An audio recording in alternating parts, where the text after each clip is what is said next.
Hello and welcome to the English box. My name is Edward Maxwell Wood and today we will be talking about the past perfect simple. Okay, as you can see on the screen, we're going to look at the structure of the past perfect simple first. Decorated here with three pictures of Robert Pattinson with Spider-Man and E.T. You can see the sentence, "I had seen the film." So, to form the past perfect, first of all, we need the subject. So I, you, he, she, it, we or they, which is then followed by the auxiliary verb to have in the past form, which is had. This is then followed by the past participle, the third column of verbs, and in this case we have the past participle seen from the verb to see.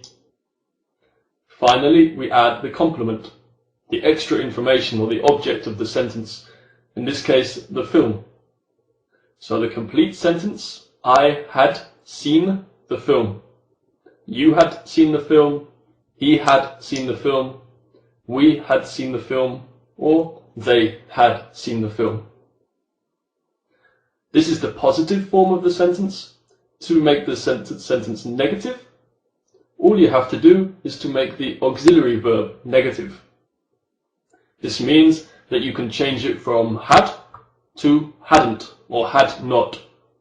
Normally in spoken English we use the contracted form, so I hadn't seen the film. Moving on to the question formation. Again, very simple. All you have to do is invert the subject and the auxiliary verb. So in place of I have seen the film or you have seen the film, we say have you seen the film, or have we seen the film, or have they seen the film. So just like in the other videos that we looked at with the other tenses, with the present simple, the present continuous, past simple, past continuous, first of all you have to put the auxiliary verb and then the subject and then the main verb. Okay, so that's the structure of the past perfect simple. Now we're going to ask the question, when do we use the past perfect simple? So moving on to the next slide, you can see 5 example sentences. So first of all, we'll have a look at these sentences, and then we'll look to see if there's one particular pattern in each of these sentences. Maybe it'll give you a clue as to when we use this tense. So, the first sentence, I had done my homework when my father arrived home. Secondly, he had completed half the marathon when he decided he couldn't run anymore. They had eaten 3 courses, but they were still hungry. You had only met them twice before you were invited to the wedding, hadn't you? Had you been to America before you went to New York last year?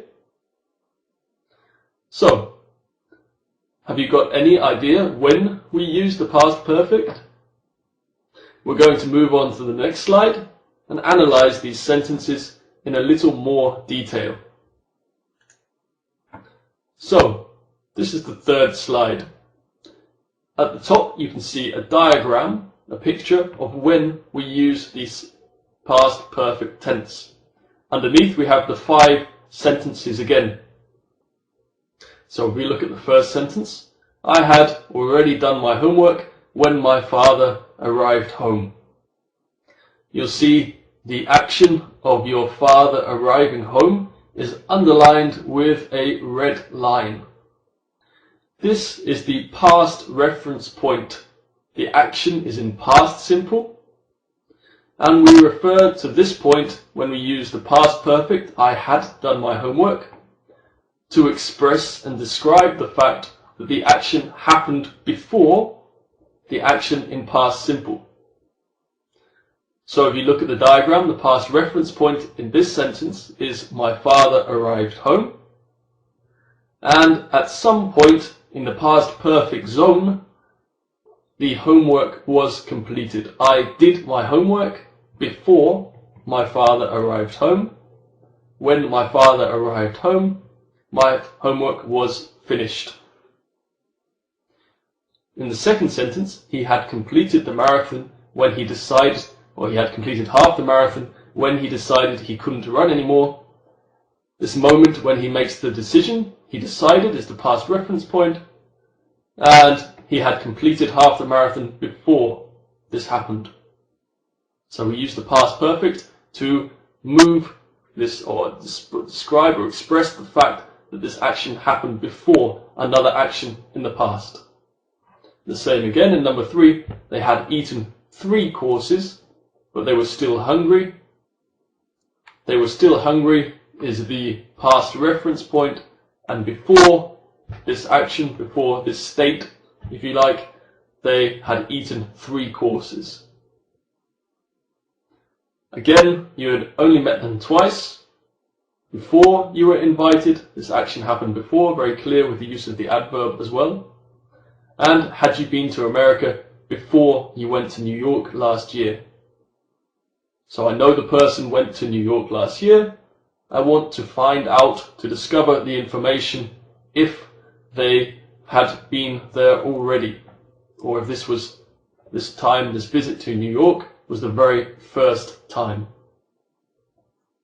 Okay, so underneath, to give you a little bit more help perhaps, I've translated the sentence. I have done it into Spanish and into German. It has a very, very similar formation. You have the subject, and then you have the verb have, or haben, or haber in the past form, and then you have the past participle. In German this comes after the object, in Spanish in much the same way as in English. Okay, after the auxiliary verb. So I have is ich hatte, or yo había, and then done would be gemacht or hecho, and it in German would be es, and in Spanish lo. Okay, so you can see how this translates into English. Okay, I hope that clarified a few aspects and helped you to understand the use of the past perfect tense. Thank you very much for joining us. We'll be giving more information on the past perfect simple in conjunction with the past perfect continuous in the next video. Be sure also to check out the English literature box with Paul Leeworthy, another teacher at the English box, who is also currently making videos on various different authors, famous authors. Okay, thanks once again, and I'll see you soon. Goodbye.